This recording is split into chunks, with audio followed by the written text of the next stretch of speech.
Good morning all. Today we'll see one of the important interview questions. What is overloading or what is method overloading in Java? First we'll see what is a method overloading and when do we use method overloading and how method overloading works in Java and any important points if you have in method overloading we are going to discuss in this video. First one, define method overloading.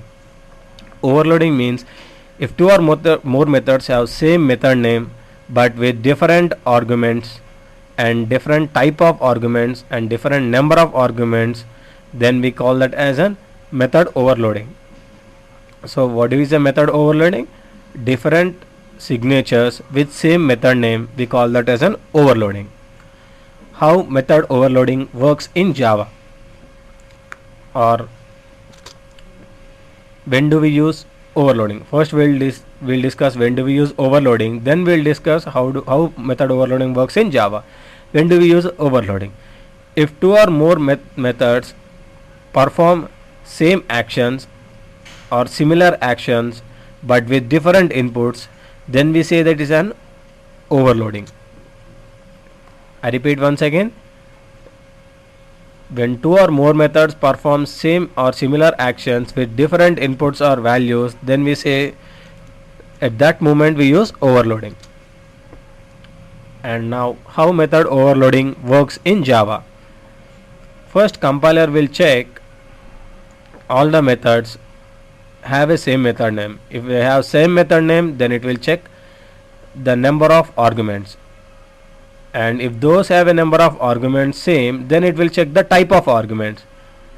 And if a method or if all the methods have the same signatures with a different number or different type of arguments, then those methods are overloaded.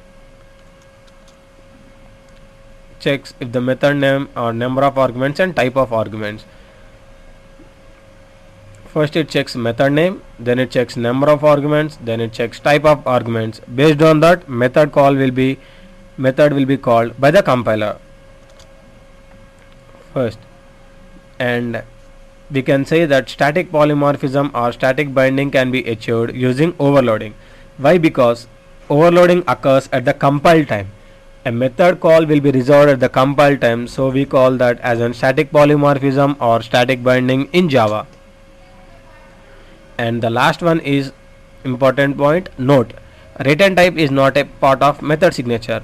For assume that we have two methods with same method name, same number of arguments and type of arguments but with different return types, then can we say that it's a method overloading? It is not sufficient for a compiler to resolve a method call based on the return type, since return type is not a part of method signature. Now thanks for watching this video, and now we'll go to the example part, how method overloading works in Java. Let's see an example how method overloading works in Java. I have written an example, overloading example. Now I am defining three methods. With same method name, add, but it takes two different arguments. One is either int and the other method takes float x float y, and the third method takes long x long y. And now I am writing a main method, and now I am instantiating here overloading example. And now first I am calling example.add 5, and I'm calling the add method with float values, and now I'm adding long values. Let's see the flow of a program.